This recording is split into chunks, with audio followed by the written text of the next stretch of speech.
Preliminary findings into the 9 billion shillings fraud claims at the National Youth Service, according to police accounts, show that some local banks were used as a conduit, raising the red flag as to whether the involved banks reported suspicious transactions to the CBK, and if so, what regulatory action was taken.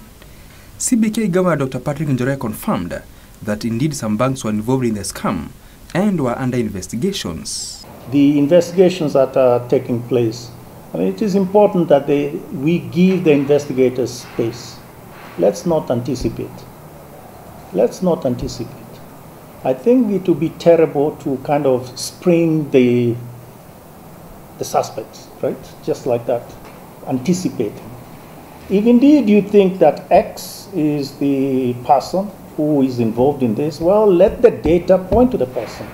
Though he refused to mention the banks involved, Dr. Njoroge said the central bank, in collaboration with the DCI, are taking a two-pronged approach, which involves probing recipients with a view to recover the resources, as well as probing banks and other entities that may have been involved.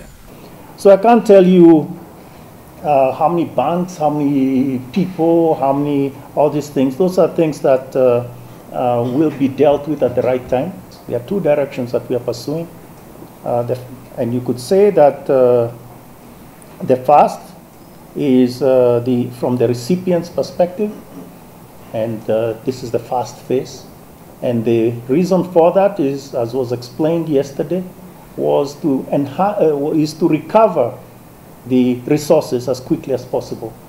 And as you know, some of those have been frozen in particular ways. And then, of course, you have the other dimension, which is banks and other entities that may have been involved in this whole case.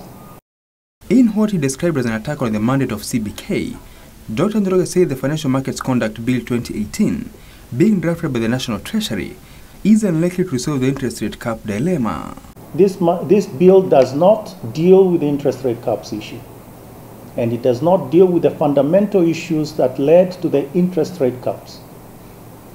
It actually takes a step, in our view, in the wrong direction.